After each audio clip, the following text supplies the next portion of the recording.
This video is brought to you by patreon.com/worsttake. Get access to exclusive live streams and Discord servers, on-screen shoutouts, and early access to some videos when you join now. Help make sure that we can continue to make content like this by supporting the Patreon. Links are in the description down below.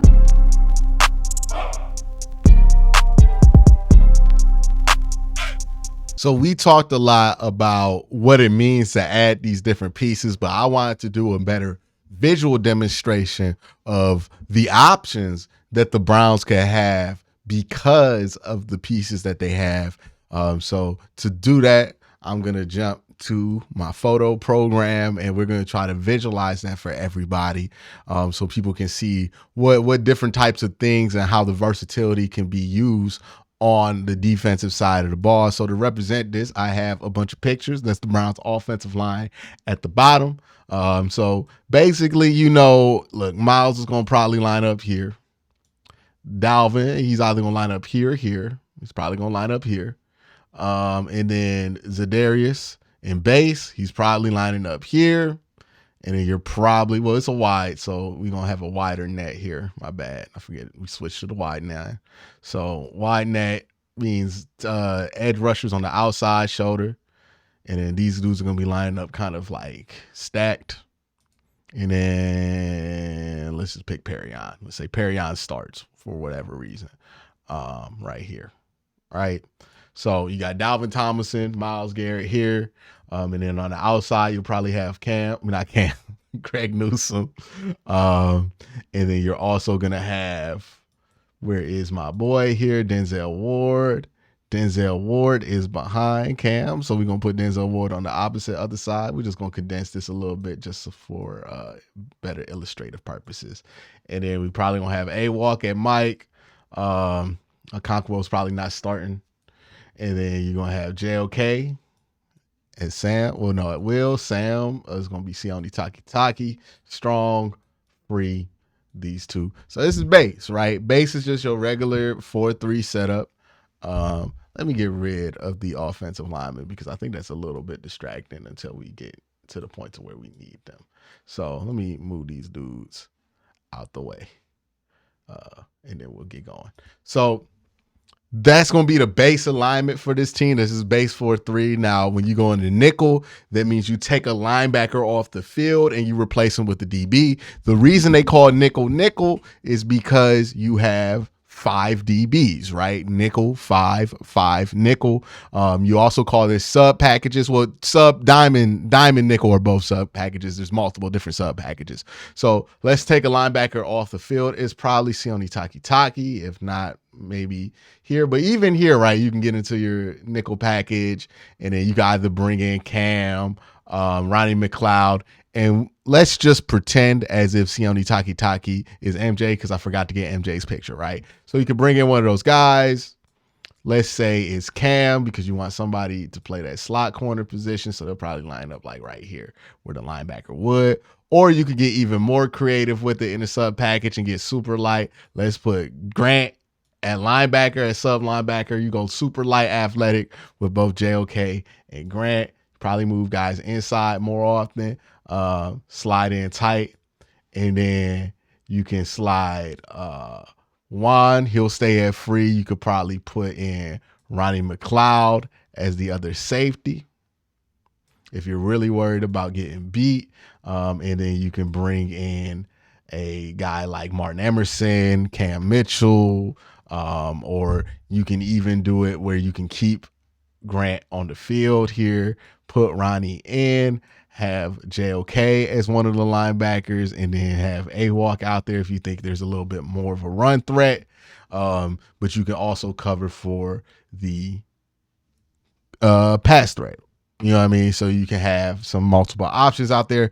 Now, here's why I think it's going to be interesting, how the Browns are going to use the defensive line. So let's get everybody out the way here, right? You know what I mean? Let's move everybody out the way. It's now on the defensive line. Let's take Perion Winfrey out. Let's even take Dalvin Tomlinson out because we're going to focus on having him, Za'Darius Smith, Myles Garrett, and Okonkwo. So have these three out here. You know you're going to have these three out here. And this person could be Perion Winfrey. It could be Siaki Ika. It could be DT. I think DT, Dalvin Tomlinson's probably going to be getting a blow during these packages. And you don't want to go with your longest, strongest dude. So probably Alex Wright. Imagine that Perion Winfrey is Alex Wright. So this is where the offensive linemen need to be back on screen. So this is where that matters again, right? So now you can either line this up traditionally where you can have Za'Darius right here, Miles here, and Okonkwo on this edge of the shoulder. So what you're trying to do is you're trying to overload. And I'm gonna actually let's put Siaki Ika out here, right? And then maybe you have Siaki Ika out here.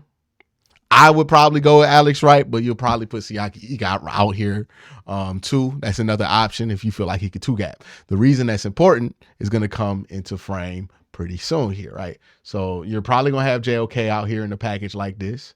And you're probably going to want A-Walk out here in a package like this. And you're going to probably be, I would say, you're running a spot like this. You could be in nickel, you could be in dime, you could be in a bunch of different things. You could be in a sub package. Let's just say that a slot corner is out there for this package. So whichever slot you prefer is out there. And you can see how this will affect the offensive line. So now all of a sudden you look at Jed Wills, the left tackle in this alignment, he's in conflict, right? Do I worry about this outside threat or do I worry about Okonkwo? And what a team will probably do to adjust is, imagine this is another tight end. They'll probably have a tight end here, right? So now you have a tight end here. Okay. So the tight end, he's probably going to have to go one-on-one with Okonkwo, which is not a good matchup for him.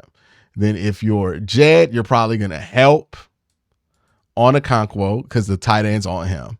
And then that's going to leave Joe Bitonio to have to kick slide over and get Miles, which is a bad matchup for Joel. And then you're going to have Za'Darius on Ethan Posick, and maybe even you get either Wyatt Teller, this guard here, is going to help block Za'Darius if Za'Darius decides to go up that way, which he might, which will leave Myles Garrett a pass lane here.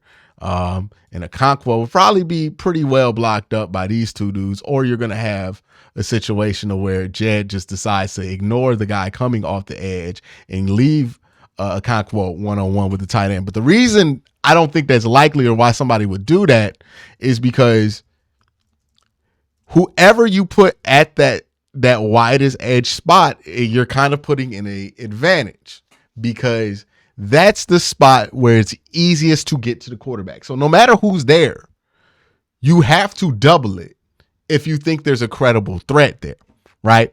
Especially if you have the extra man there. So this isn't a situation where Jed can just ignore what's coming off the edge, because even if this dude is not Myles Garrett, he can get to the quarterback very fast based off of just where he's placed on the field. This is why you would probably give him that placement there, because the rules will change for him to be more Myles Garrett, Za'Darius Smith like for a guy who's not Myles Garrett, Za'Darius Smith, and why you would want to hide Myles inside, still have him out wide, and same thing with Za'Darius, who will be a little bit inside, kind of technically playing 3-tech there, right? So you can collapse the offensive line like this. Again, the tight end and Jed probably going to have to block on Okonkwo. If Okonkwo stays disruptive, he can hold those two there. And then you get a guard trying to kick over, get Myles Garrett. That's a matchup that Myles can win. And then you have Za'Darius. Now, one of them should probably, fill and go up on the opposite shoulder of the guard or center that they face. And the other one should probably take the opposite one, because if you do that, you can force Wyatt Teller into play here. And then all of a sudden, you look at all this space that you just gave Myles Garrett to win a battle, right? So Myles, he doesn't have to choose whether he wants to go left or right based on what's available to him or what holes are available to him. he can now do whatever he needs to do to win that battle, get to the quarterback. So this is a play that's designed for Miles to win and these two to kind of eat up. And if you're Siaki Ika, you're looking out for this. Hey, if you get a one-on-one, hold, do not go upfield, right? Because if you go upfield, nobody else is there. Denzel's going to be carrying somebody downfield. Somebody's going to be covering here. This whole side of the field is going to be empty. We kind of need you to make a play here. This is why I want Alex right here, because he's a little bit more athletic. But I honestly would not be upset if DT were out there or even Perrion Winfrey. Honestly, I would prefer Perrion being in the position here because he's long, strong, and a little bit faster, and a little bit more athletic. So if he could hold his own here, kind of just be long and get his arms up. If it's a pass, the quarterback breaks contain, he can be hopefully be disciplined enough to kind of hold the contain on the outside so you don't blow the whole play up here. Or if you're anticipating that this guard is not going to kick up and that you're going to have all three of your guys kind of go upfield in the same direction. So Za'Darius, Miles, and Okonkwo are both going to rush upfield because you're like anticipating that this quarterback likes to break to his left-hand side, right? Like opposite Baker Mayfield, where Baker likes to roll to his right. Maybe you're anticipating that this quarterback's going to roll to his right-hand side or left-hand side, wherever you had the overload. So, you want somebody to you want to just flood that area with pass rushers. So what you would do then, and how this play would break out then is, okay, same thing happens with the Okonkwo.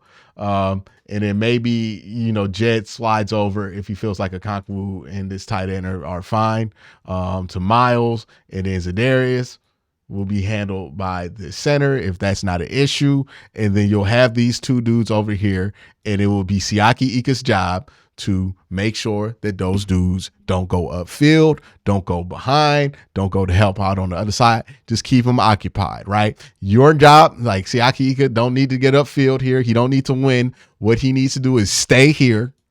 And, if it's a draw, fill the gap. If it's not, and they throw it, get your hands up and make a block, a pat down on the play.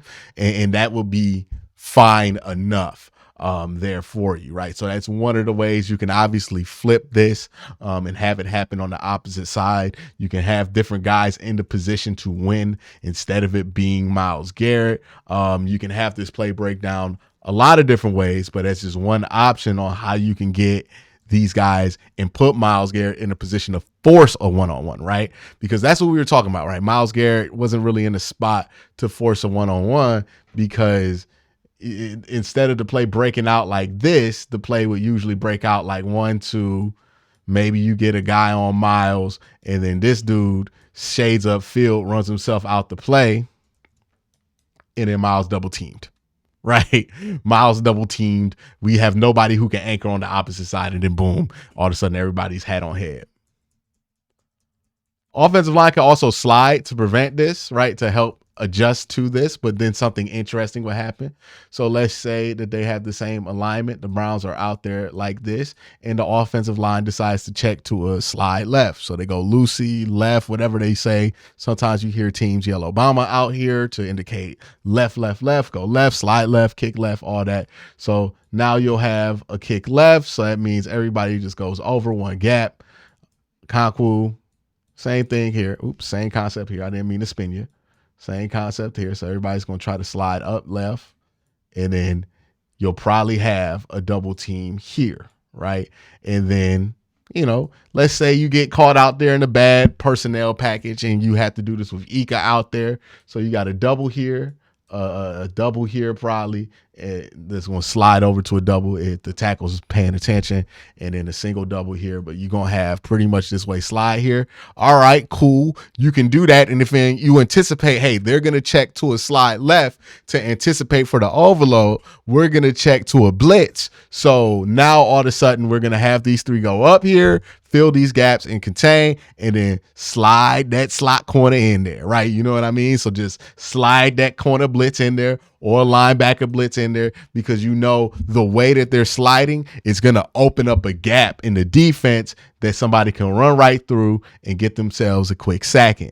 So even if they make the adjustment, there's a way that you can adjust and check into or out of something to get somebody into the right spot to make a play there.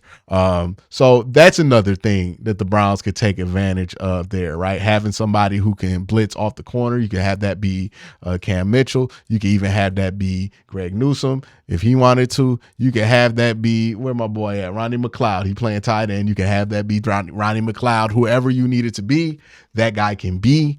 Small linebacker, big corner. It can even be MJ Emerson. It can even be Denzel Ward if you really wanted it to, right?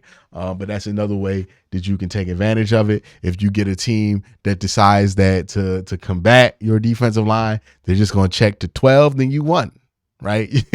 You won because now they're taking less tight ends on the field. Now let's imagine you're playing a team like the Bengals, who maybe they keep a tight end out, but usually you're going to get straight up offensive line play with them, right? So let's put him back outside, and then let's put him here. You can also do some interesting stuff with Za'Darius where you just kind of have him at linebacker, but let's walk before we run, right? So let's go back to the regular base alignment, put Perrion in. It's going to make y'all happy. And then here, and then we're Taki here. Where my boy at? All right, Taki here. So now you have an offensive line that, hey, they're just going to keep kind of just have a normal alignment here. And again, you could do the same idea, and that will play out well here. And honestly, if you're playing the Bengals, it might adjust to, okay, instead of having like Perrion out there, you might want to actually switch this to having Za'Darius on the oppo edge and then having DT here, because again, if you just get the straight up play, the tackle drops, you get Miles on a guard center here, and then you're probably going to get a double, and you feel better about Za'Darius's ability to beat a double versus like Perrion Winfrey's ability to beat a double. Because again, you can free up that. Za'Darius can get back there. You probably want him to contain a little bit, or he can get upfield.